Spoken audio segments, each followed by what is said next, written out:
Esta é mais uma produção da Federação Espírita Pernambucana, para você que curte podcasts. Queridíssimos irmãos do Ideal Espírita, caríssimos irmãos outros, que eventualmente aqui se encontram e que optam por compreender a verdade sob a ótica de outras bandeiras científicas, filosóficas, religiosas, caríssimos e bravíssimos trabalhadores voluntários, frequentadores da Federação Espírita Pernambucana.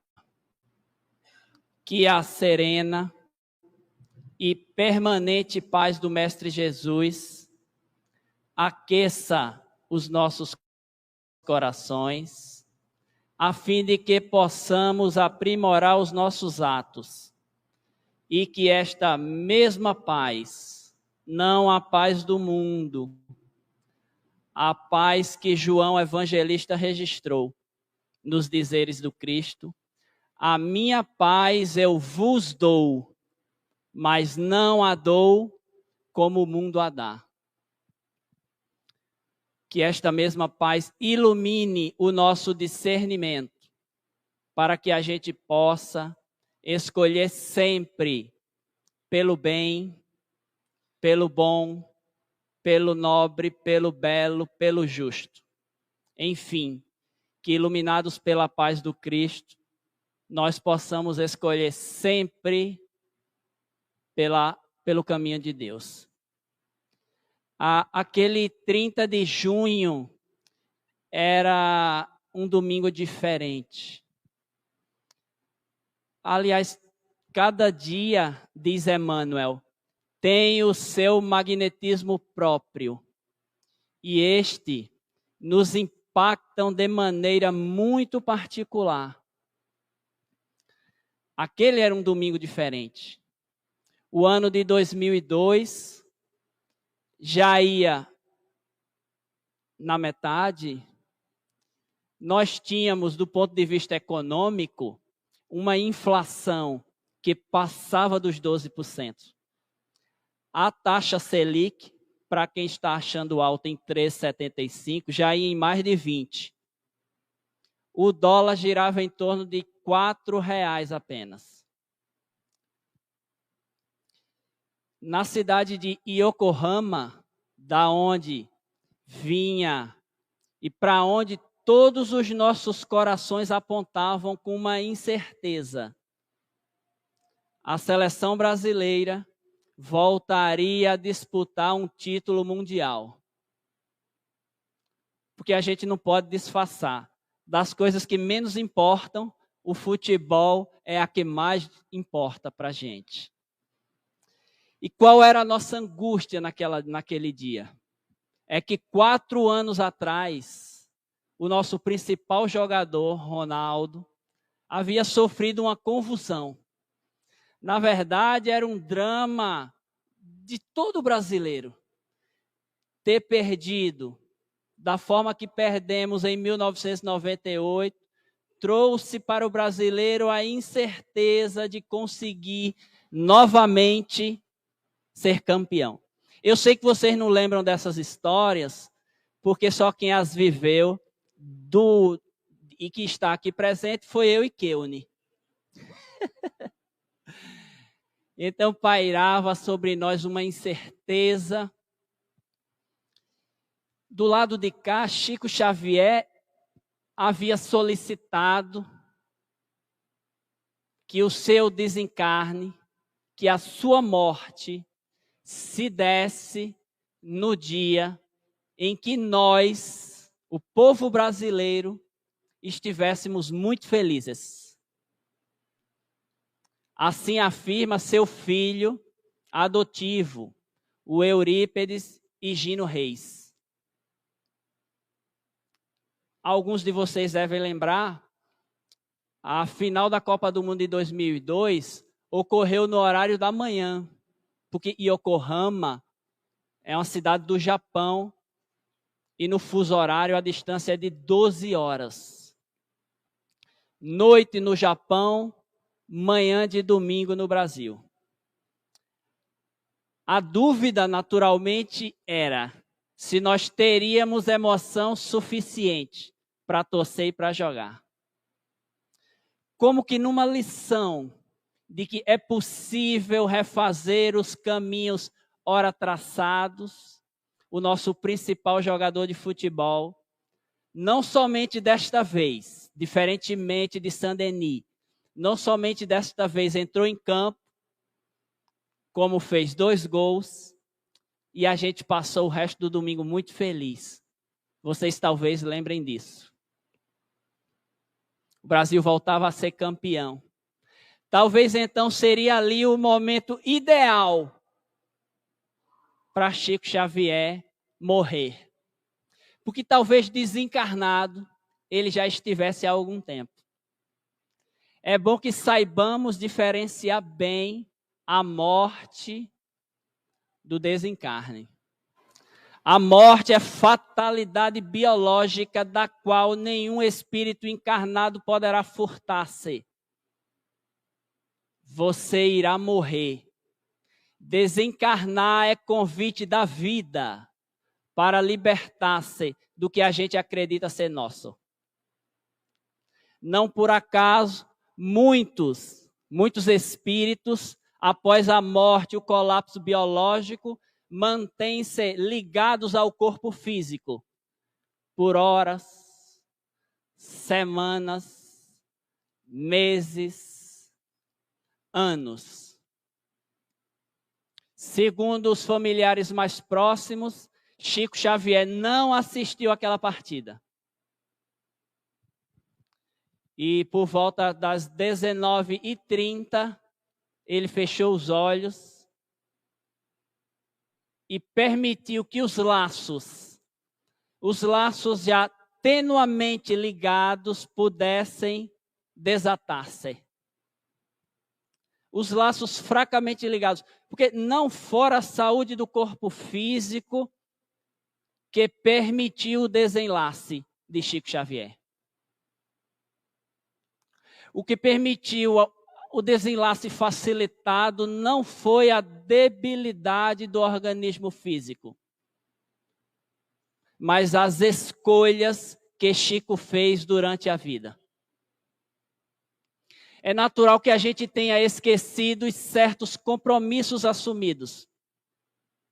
E então, envolvidos pela atmosfera da transitoriedade, acreditamos ser os corpos que utilizamos.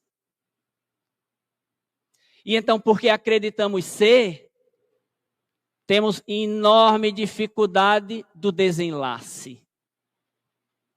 Aconselha-nos Joana de Ângeles, Humberto de Campos, que nós treinemos para morrer. A vida de Chico foi um treinamento para a morte, mas não do ponto de vista que a gente o faz, desgastando os implementos físicos. Chico Xavier treinou para voltar à pátria espiritual fazendo as escolhas, utilizando o que a vida lhe emprestou, não esquecendo que os filhos não são nossos, que os laços afetivos não são nossos, que os bens transitórios, embora úteis e necessários, muito necessários, eles também não são nossos. Que nem mesmo as posições sociais, financeiras, são nossas. São todos empréstimos. Desimantar-se das amarras sociais, profissionais, financeiras, é o terceiro estágio de desenlace do espírito encarnado. Porque primeiro a gente morre, quando as células já não obedecem mais ao comando do espírito imortal. Depois da morte, advém o desencarne. Te chamará a vida para esse momento. Em 30 de junho, de julho, de agosto, isso faz pouca diferença. Chico pôde escolher. Porque a ligação nunca foi um nó, sempre foi um laço. Porque Chico sempre soube que o colapso biológico não encerra a vida. A inumação do instrumento biológico não apaga os afetos. Nem mesmo a cremação dos despojos físicos é capaz de silenciar a consciência imortal que somos. 30 de junho será marcado em nossos corações pelo desenlace de Francisco Cândido Xavier. E que deixou exemplos diversos.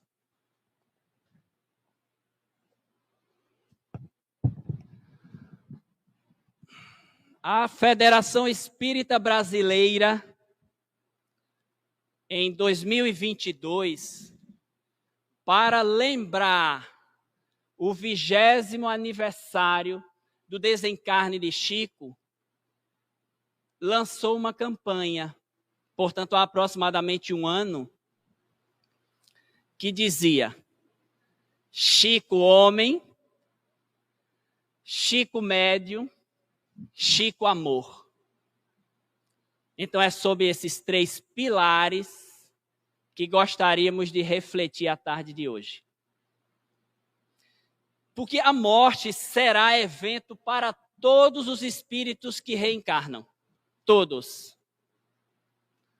Até mesmo o governador da terra se permitiu morrer para nos ensinar a desencarnar. Até mesmo o governador da terra se permitiu sofrer o colapso biológico para que pudesse experimentar o desenlace. E vocês lembram a angústia que acompanhavam as mulheres ao visitarem o túmulo do Cristo? Era a angústia de quem gostaria de não encontrá-lo lá. A angústia que acompanhava Maria de Cusa, Magdala, Maria Marco, era de quem não gostaria de encontrar o Cristo. Porque encontrar a Jesus era encontrar a morte que não existe.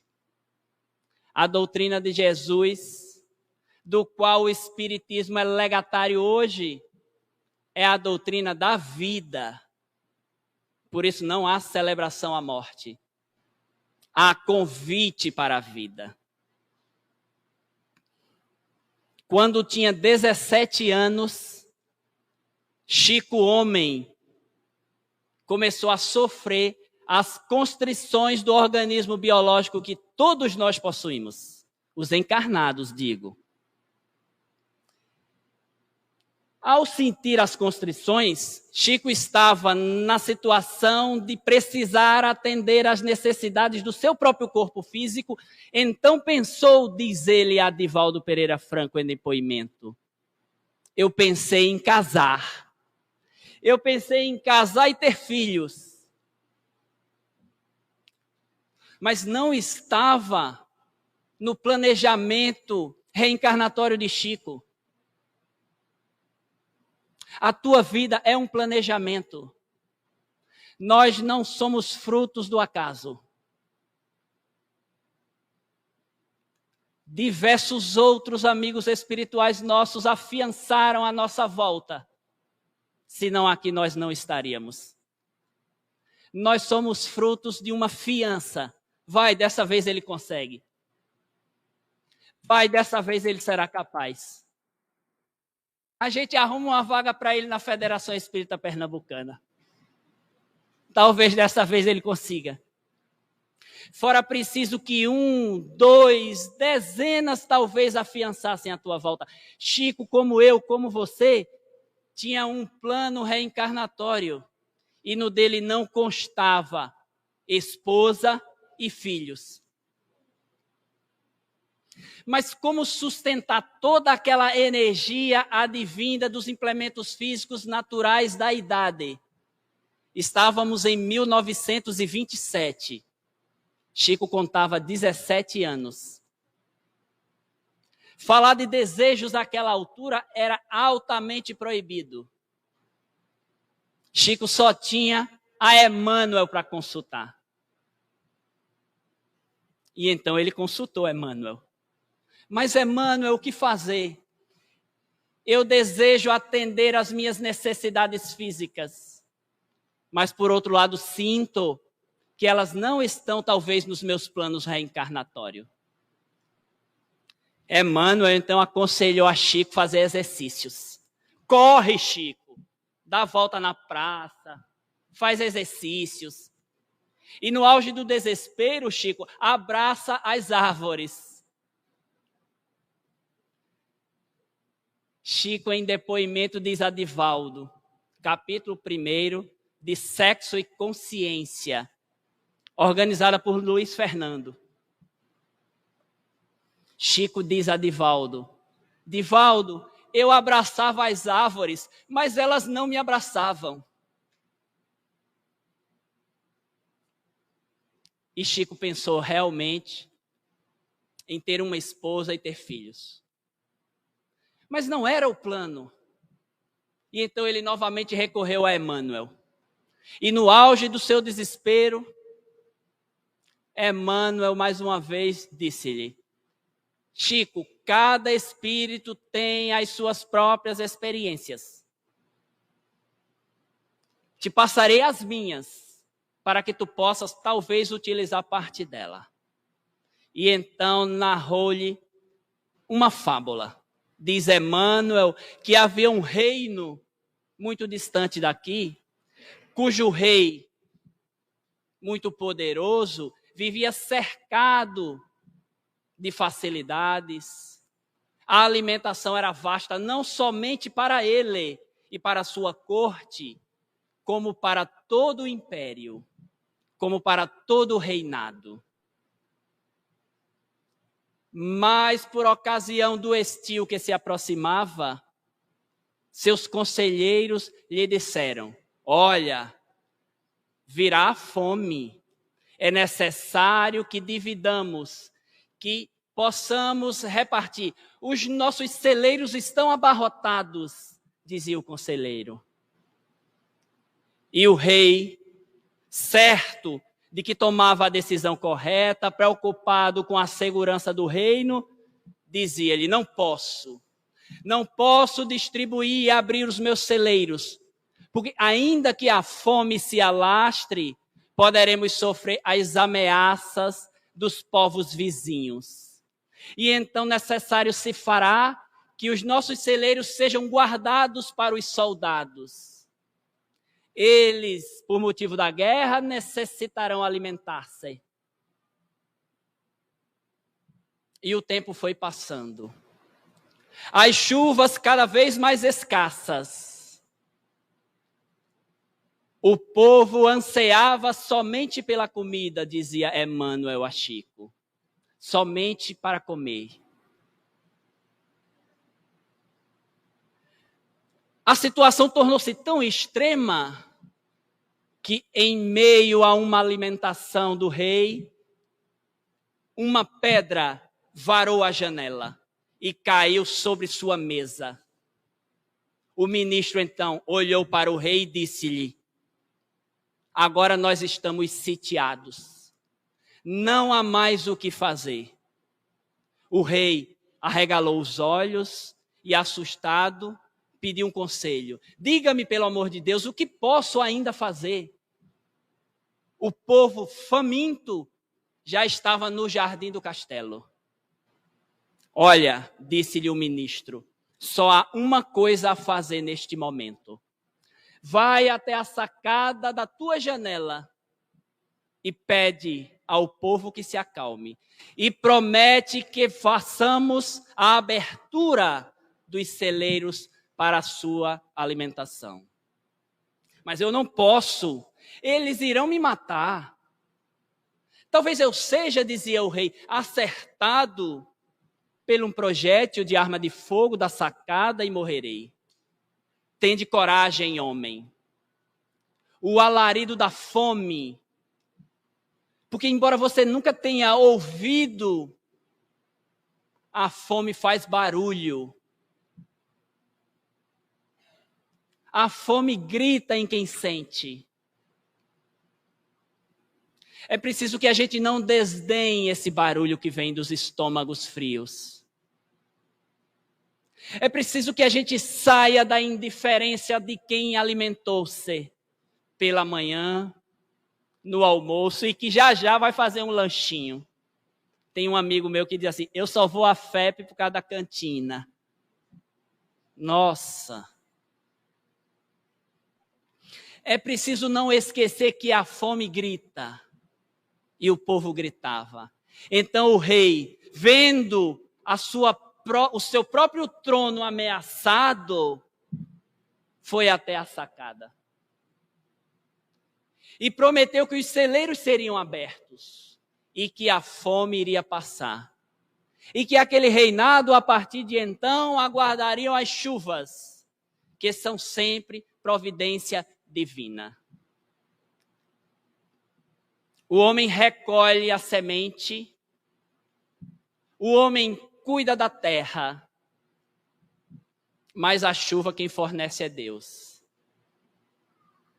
A providência divina, dizia o rei ao povo, acalmem-se, ela irá nos atender. E abriu os celeiros. Ao final do discurso, o rei foi aplaudido.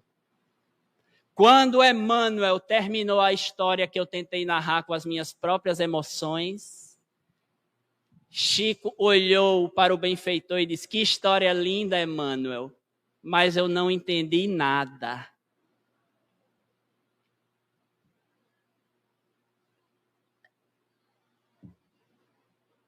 A história, assim como nós, Chico havia entendido.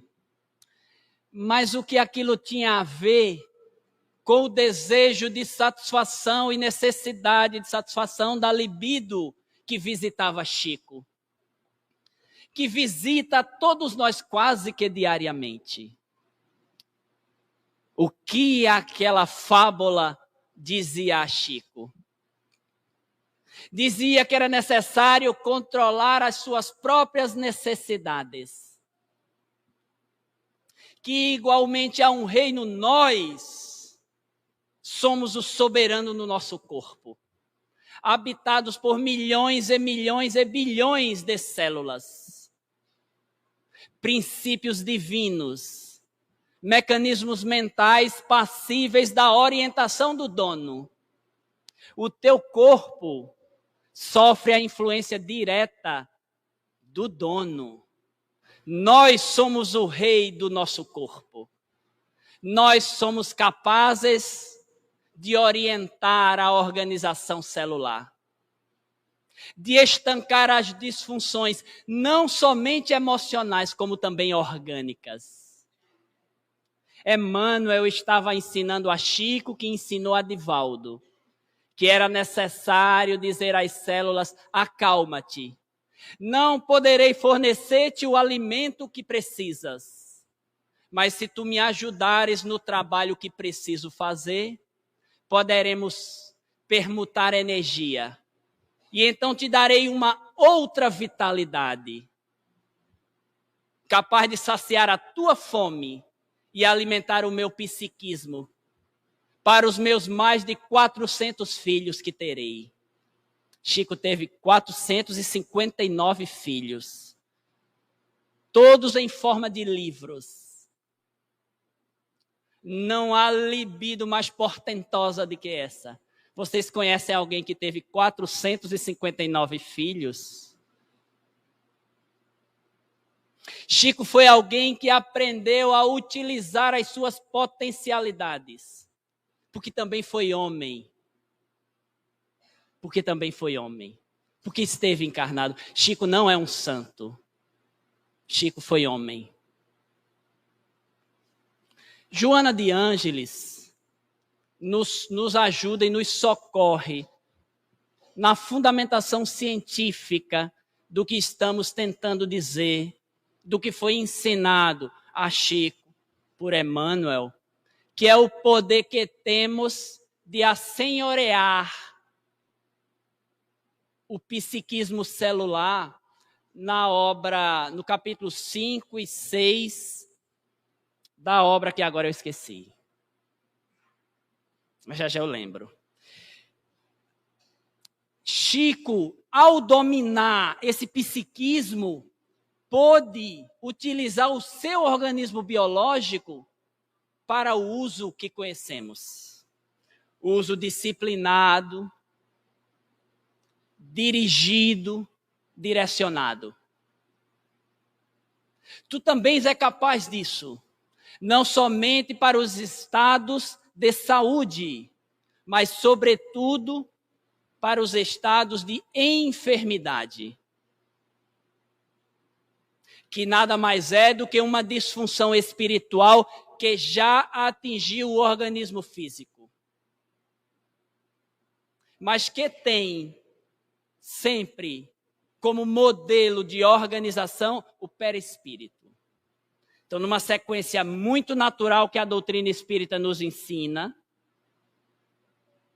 o espírito forma e comanda o perispírito, que, por sua vez, regula o funcionamento do corpo físico. Por isso que a questão não é de identificação das moléstias no corpo físico, mas de saber qual é a causa. Porque identificá-las no corpo físico, o humano, a ciência acadêmica já é capaz de fazer.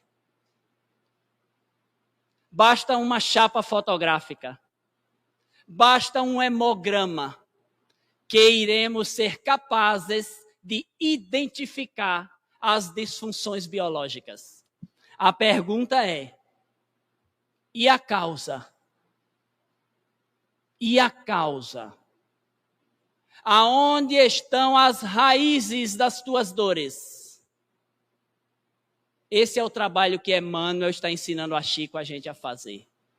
É preciso disciplinar a mente para colocar o instrumento biológico em nossa função e não nós em função dele. A carne nunca foi fraca. O espírito às vezes titubeia e no uso dos seus instrumentos escolhe o que lhe apraz. Ela sempre foi e será um apoio, literalmente o instrumento do espírito imortal. É preciso discipliná-la. Para que no nosso 30 de junho que virá, o teu 30 de junho também virá. Que não seja o próximo. E neste momento nós outros também precisaremos abandonar o que acreditávamos ser nossos. Talvez a maioria dos que nos circundam não estejam felizes e distraídos com o futebol. E talvez as suas emanações psíquicas nem mesmo favoreçam o nosso desenlace. Porque os pensamentos dos que ficam ajudam aos que vão. Favorecem a partida, para onde nós não poderemos nos furtar aí. O nosso 30 de junho também virá. E é por isso que de lá a doutrina espírita nos ensina a vida. Chico também foi médium. Além de homem, Chico também foi médium. Chico também foi intermediário dos espíritos amigos. Aliás, eu tenho uma notícia que talvez não seja muito agradável para vocês. Todos nós somos médiuns. Porque todos somos capazes de intermediar o mundo invisível à nossa volta. Mudando apenas a sensibilidade e o grau de percepção de cada um. Entre os dias 27 e 30 de julho, de 1984, Sueli Caldas Schubert, também médium notória do movimento espírita, preparava documentos, levantava pesquisa para escrever mais uma de suas obras, que seria intitulada Testemunhos de Chico Xavier. Ela entrou em contato com o médium para que pudesse levar à sua consulta os documentos que ela estava pesquisando. Mas ela sentia, durante os dias que se aproximavam à viagem, Sueli Caldas, também já no plano dos espíritos, morava em Juiz de Fora e Chico em Uberaba, em 1984. Ela diz, no capítulo 19 da obra Dimensões Espirituais do Centro Espírita, que passou 3 meses preparando o material, mas que durante o tempo se sentia assediada por um grupo de espíritos que tentavam impedi-la da realização da tarefa. Ela mantinha-se fiel ao trabalho e aguardando o dia da viagem. Até que chegou, final de julho de 1984. E foram até o grupo espírita da prece. Lá, como de costume, Chico sentava-se por horas e psicografava as famosas cartas consoladoras. Muitos do que ali frequentavam eram pais e mães iguais a vós, desejosos de saber notícias dos seus entes queridos. Desejosos de ouvir que a vida não finda no túmulo, que a cremação não extingue sentimentos. Pois bem, Sueli foi até Uberaba, participou, no domingo mostrou os documentos a Chico e voltou até Juiz de Fora.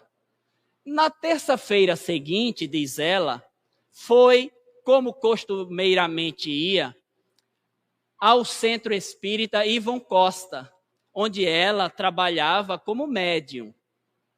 No final da reunião mediúnica, ela sentiu a presença de um grupo de espíritos. Mas era o mesmo sentimento que ela experimentava naqueles dias transatos em que preparava o material que levaria até Chico.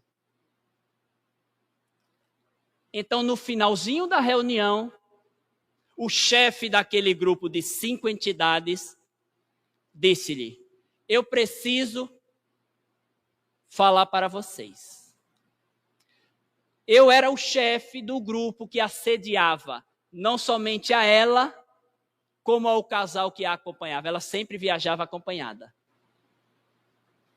A ordem que eu tinha, dizia o espírito arrependido em lágrimas, era: não permita que viajem. Eles levarão uma encomenda. Não deixe que a encomenda chegue. E eu tentava. E eu criava ciladas. E eu causava tumultos.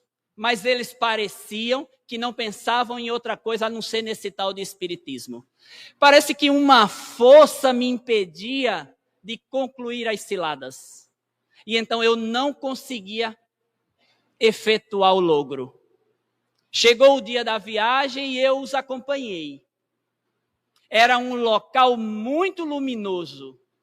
Não tinha eu permissão, nem o meu grupo, para aproximar-me. Haviam muitos espíritos lá.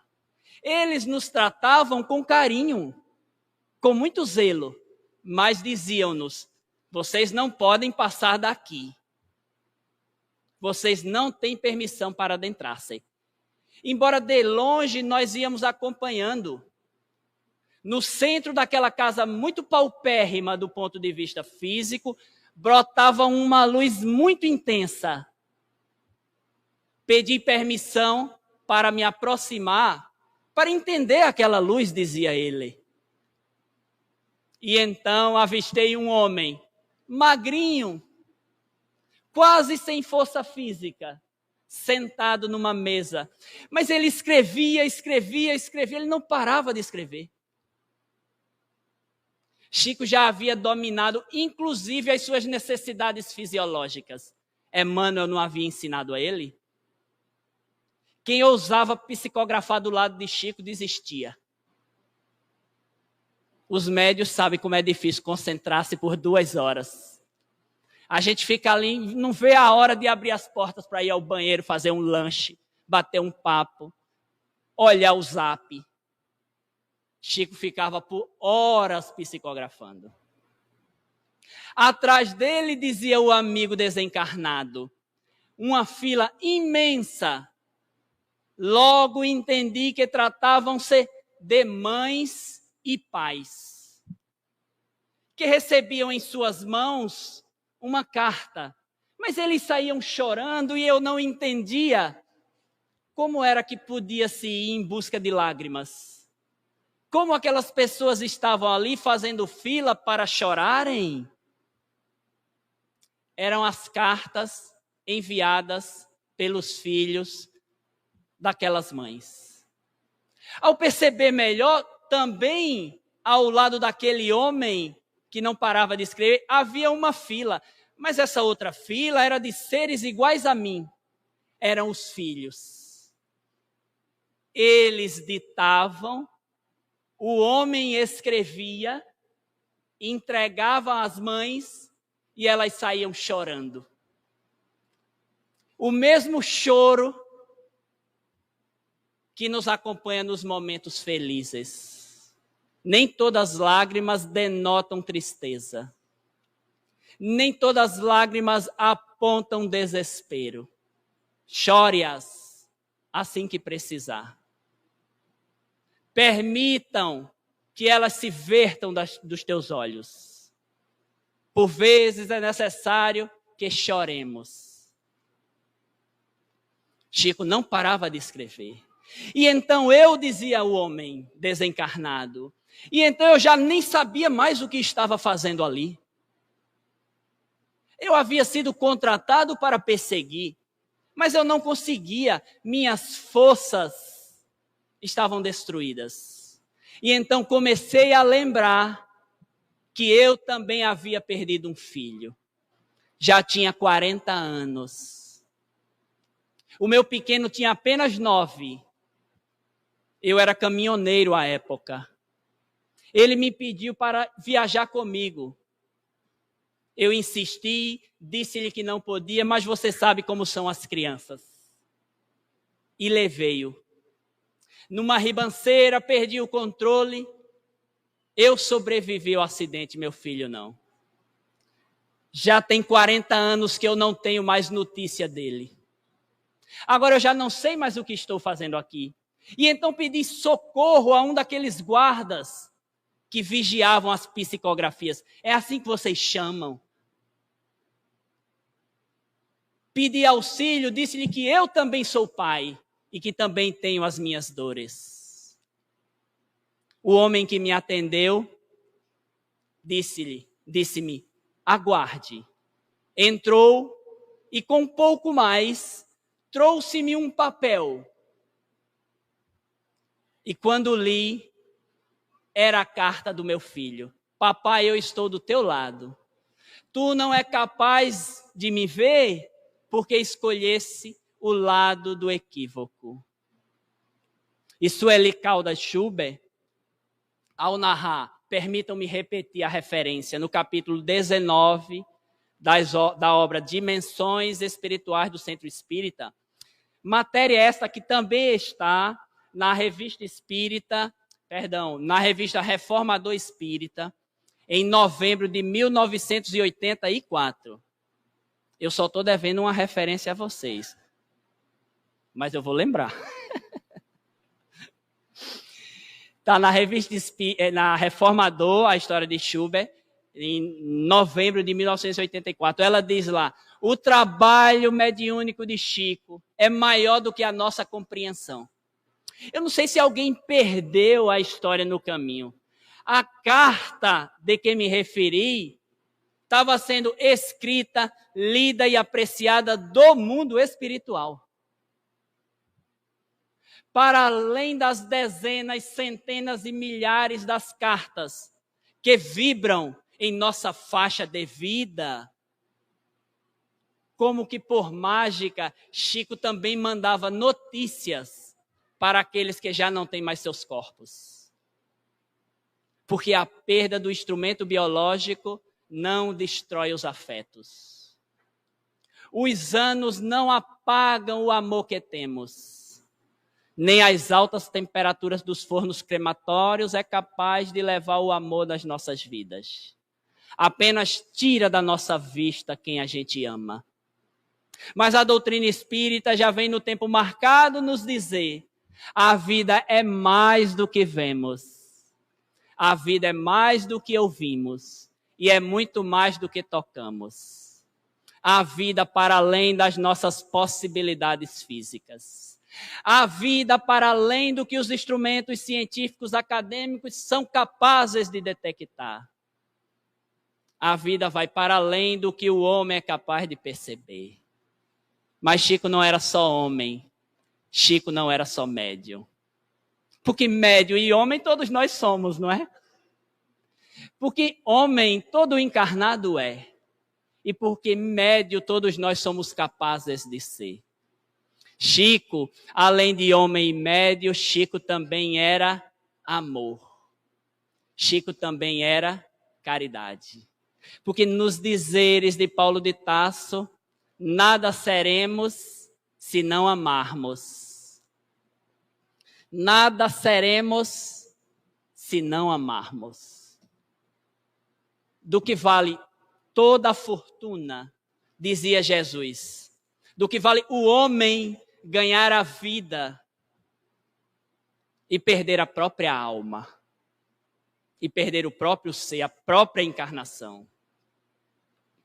Então narra Ana Guimarães, no Momento Espírita, que uma das visitas em solicitação às cartas consoladoras que Chico recebera, uma senhora chorosa aproximou-se do médium. E então, naturalmente, ele percebeu, mas não estava na vez daquela senhora ainda das cartas. E então ele manteve-se concentrado, atendeu os outros, até que chegou sua vez. A nossa vez sempre chega. Sempre chega. Basta que acrescentemos paciência às nossas rogativas. E ao aproximar-se do velho médium, Chico lhe disse: o que se passa, minha irmã? Como lhe posso ser útil?